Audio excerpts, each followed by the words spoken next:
उसको बेचने के बाद जो उनको केस मिलता है ना, पूरा वो उसका हिसाब बना लेते हैं। अब जैसे सोहन ने अगर 10% से भी उधार लिया होगा, तो वो क्या करेंगे, 10% का पहले चेक कर लेंगे। जैसे कि उनको असेट में से मिला है टोटल 1.5 लाख रुपए, और सोहन को पेमेंट करना था 3 लाख रुपए, डबल पेमेंट करना था। उनको मिला कितना है, सिर्फ 1.5 लाख रुपए पूरी संपत्ति बेचने के बाद। तब कोर्ट क्या करती है, उसने उनकी पूरी संपत्ति तो बेच दी। अब कोर्ट ने पूरा हिसाब बना लिया था, 10% से उसने उधार लिया हुआ था, 10% को पेमेंट करना था। अब कोर्ट क्या करेगी, उन 10% को फोन करके बोल देगी इतनी तारीख को आप यहाँ आके अपना केस ले जाना। अब वो क्या करेगी, उन्हें पूरा केस नहीं देते, वो हिसाब लगा लेते हैं कि 3 लाख रुपए टोटल देना था, किस पर्सन को कितना केस मिल जाए। जैसे कि आपके 50,000 थे, हो सकता है आपके हिस्से में सिर्फ 30,000 रुपये आए, आपके 20,000 रुपये डूब गए। तब क्या हो जाए, आपको कितने मिलेंगे, 30,000।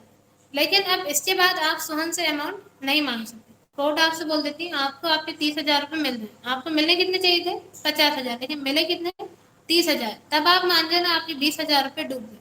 अब आप सोहन से 20,000 रुपये कभी भी नहीं मांग सकते। अगर आपने सोहन से 20,000 रुपये मांगे तो आपके ऊपर भी केस हो सकता है, क्योंकि सोहन ने तो अपने आप को दिवाली घोषित करवा लिया था। अब वो किसी को कुछ भी अमाउंट पे नहीं कर सकता। जो अमाउंट था वो कोर्ट ने आपको पे कर दिया, जितना आपके हिस्से में आ सकता था। अब आप सोहन से कोई भी अमाउंट नहीं ले सकते। और जो पर्सन अपने आप को दिवाली घोषित कर लेता है, वो आगे कभी भी कोई बिजनेस स्टार्ट नहीं कर सकता। पूरे इंडिया में वो न कहीं पे बिजनेस स्टार्ट कर पाएगा, न उसको कोई भी जॉब मिल पाएगी, क्योंकि उस पर्सन ने अपने आप को दिवाली घोषित करवा लिया।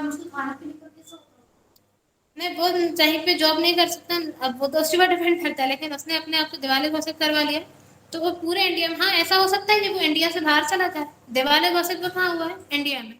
इंडिया से बाहर जाके वो अपना बिजनेस स्टार्ट कर सकता है। हाँ ऐसा नहीं, देखो जैसे कि कोई बिजनेसमैन है, उसके पास अमाउंट देने के लिए नहीं होता, तो वो क्या करता है, कोर्ट में जाके बोल देता है कि हाँ हमें दिवाली घोषित कर लीजिए। मतलब फिर वो किसी को भी अमाउंट देने के लिए नहीं बच, मतलब किसी को भी कोई अमाउंट नहीं दे सकता। हाँ नहीं, तो वो इंडिया से बाहर जा सकता है, इंडिया से बाहर जाके वो कोई, अब हमें नहीं पता कि क्या करता हो, लेकिन ये है वो इंडिया से बाहर जा, हाँ ऐसा कर सकता है कि वो इंडिया से बाहर चला। और आपने देखा होगा कोई कोई पर्सन जो अभी बहुत ज्यादा पुअर टाइप के होते हैं, थोड़े टाइम बाद वो बहुत ज्यादा रिच हो जाते हैं, होता है ऐसा। ऐसा ही ऐसा हो सकता है, अगर इस पर्सन ने अभी अपने आप को दिवाली घोषित करवा लिया, और आप लोग तो आपका अमाउंट मिल गया जितना आपको मिलना चाहिए था, आपको मिलना कितना था, 50,000, मिला कितना, 30,000। अब ऐसा हो सकता है इन फ्यूचर सोहन नाम का पर्सन इंडिया से बाहर चला गया, वहाँ उसने अपना कोई बिजनेस वगैरह स्टार्ट किया हो, और वहाँ उसको अच्छा प्रॉफिट हो गया हो बिजनेस में। ऐसा होता है, अब उसको अच्छा प्रॉफिट बिजनेस में हो गया हो, तब भी आप उससे पास जाके उससे अमाउंट नहीं मांग सकते। मतलब आपको लगता है कि अब तो ये आपको आपके 20,000 रुपये दे सकता है, ऐसा होता है, अपन को पता चल जाता है कि सोहन अच्छा बिजनेस करने लगा, तो अब हमें हमारे 20,000 रुपये मिल सकते हैं। लेकिन उस कंडीशन में भी आप उससे 20,000 रुपये नहीं मांग सकते, भले सोहन कितना ही रिच हो जाए। अगर आपने उससे 20,000 रुपये मांगे, मतलब आपके ऊपर केस हो सकता है, सोहन आपके ऊपर केस कर सकता है। अगर वो अपने मन से देना चाहता है तो वो आपको आके दे देगा, कि उस टाइम पे आपके 20,000 रुपये आपको नहीं मिल पाए थे। लेकिन आप में से कोई मतलब आप जिसका भी अमाउंट है, वो उससे अमाउंट नहीं मांग सकता, क्योंकि उस टाइम पे सोहन आपके ऊपर केस कर सकता है, क्योंकि सोहन ने तो अपने आप को दिवाली घोषित करवा लिया था। ठीक है, तब इस टाइम पे एक एंट्री बता रहे थे हम आपसे। बहुत रेयर केस होता है, ऑटोमेटिक नहीं कर सकता वो, मतलब जिसको पैसे चाहिए वो अप्लाई करेंगे, केस करते हैं। किस पे केस करते, मतलब जिनको उधार लिया है, जिनको उधार लिया है, मतलब कि इन्होंने हमें पैसे दिए तो इनकी मतलब प्रॉपर्टी बेच के हमें दे जाए, ऐसा डायरेक्ट नहीं कर सकते। हाँ अपन ऐसे नॉर्मल अपना, आपने देखो केस वगैरह हो जाते हैं, हमें इनसे लेना था, लेकिन वो केस अलग रहता है, लेकिन हाँ फिर वो केस अलग हो जाता है। लेकिन उस टाइम पे अपन उनकी प्रॉपर्टी वगैरह नहीं देख सकते, क्योंकि उन्होंने अपने आप को दिवालिया घोषित नहीं करना है। जब दिवालिया घोषित हो जाता है, तब कोर्ट उनकी असेट वगैरह जो भी उनके बिजनेस वगैरह रहता है पूरा बेच के जो केस मिलता है उसमें से उनका पेमेंट कर देती है जो उसके कर्जदार है। लेकिन अगर आप नॉर्मल सोचोगे कि आपको सोहन से 50,000 लेना था, वो तो अभी बिजनेसमैन है, और आप कोर्ट से जाके बोल दोगे कि आप उसकी संपत्ति बेच दो, तो कोर्ट ऐसा नहीं करेगी, उस कंडीशन में नहीं कर सकती कोर्ट ऐसा।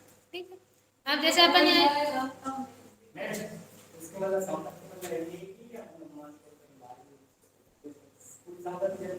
नहीं इंडिया की होती है, हाँ, संपत्ति तो वैसे पूरी हो जाती है। ठीक है, अब अपन यहाँ पे वाउचर एंट्री करते हैं।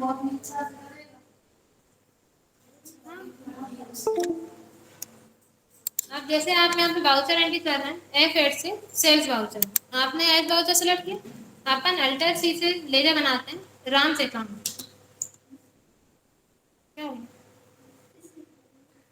आप इसको अंडर में डाल देना सन्ड्री डेटर्स में, आप इसको माल बेच रहे हैं, एंटर करके आपने सेव कर दिया। अपन ने यहाँ पे सोहन को 50,000 का माल सॉरी राम को 50,000 का माल बेच रहे हैं। बाय में आ जाएगा राम, टू में आ जाएगा सेल्स, एंटर करके आप इसको यहाँ पे सेव कर देंगे, यही एंट्री करेंगे। अब आपको लग रहा है आपको बिल्कुल भी अमाउंट नहीं मिल पाएगा, आपका पूरा केस जो था आपका वो पूरा डूब गया, तब आप किसकी एंट्री करेंगे, बैड डेब्ट, और वो एंट्री आप करोगे F7 से जनरल वाउचर में। बैड डेब्ट जो आपके लिए रहेगा एक तरीके से आप उसे लॉस भी बोल सकते हैं, एक्सपेंसिव लॉस ही हुआ क्योंकि अपन को 50,000 रुपये मिलते हैं जो कि आपके डूब गए। तो अल्टर प्लस C से आप यहाँ पे लेजर बनाना बैड डेब्ट, और आप इसको अंडर में डाल देना इनडायरेक्ट एक्सपेंसेस, और एंटर करके सेव कर देना। अपना जो केस डूब रहा है वो आपके लिए लॉस है, उसका नाम आ जाएगा बाय। अगर आपका पूरा केस डूब रहा है, आप यहाँ पूरा अमाउंट डालेंगे 50,000, और किस पर्सन से डूबा है, राम से, तो टू में आप इसका नाम लिख देंगे राम। एंट्री आप करेंगे जनरल वाउचर में, बाय में आ जाएगा बैड डेब्ट, टू में आ जाएगा राम। हाँ, और एंटर करके आप यहाँ पे इसको सेव कर लेंगे एंट्री। लेकिन अगर ऐसा होता है जैसे अपन यहाँ वाउचर एंट्री कर रहे हैं F8 से सेल्स वाउचर, आपने यहाँ पे राम को माल बेचा है 50,000, बाय में राम आ जाएगा, टू में आ जाएगा सेल्स, एंटर करके आपने सेव कर दिया। अब राम से आपको 30,000 रुपये मिल रहे हैं, 20,000 रुपये आपके डूब गए। जैसे अभी हमने बताया था कि आपको 30,000 अभी तो पूरे डूब गए थे, तो अपन ने क्या कर दी, बैड डेब्ट की एंट्री कर दी जनरल वाउचर। अब आपको आधा केस मिल रहा है, आधा केस आपका डूब रहा है, तब आप एंट्री करना F6 से रिसिव वाउचर। दो कंडीशन में करना हो, एक रिसिव में कर लेना, एक जनरल में कर लेना, और दोनों एक साथ करना है, आप एक ही एंट्री कर देना रिसिव वाउचर में। एक ही एंट्री आप कैसे करेंगे, आपको कितना केस मिल रहा है, केस जो आपको मिल रहा है वो बाय में आ जाएगा, और बैड डेब्ट क्या है अपने लिए, लॉस है, उसका नाम भी किस में आएगा, बाय में। दोनों कंडीशन में राम का नाम आ जाएगा टू में, आप टू में लिखना राम। टोटल राम से लेना कितना था, 50,000।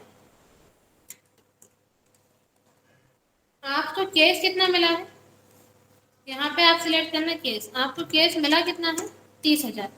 अब आपका डूब कितना गया, वो आ जाएगा बाय बैड डेब्ट। कितना केस डूबा है आपका, 20,000, वो हो जाएगा बैड डेब्ट। मिलना था टोटल 50,000, मिला कितना, 30,000, जो डूब गया वो हो जाएगा बैड डेब्ट।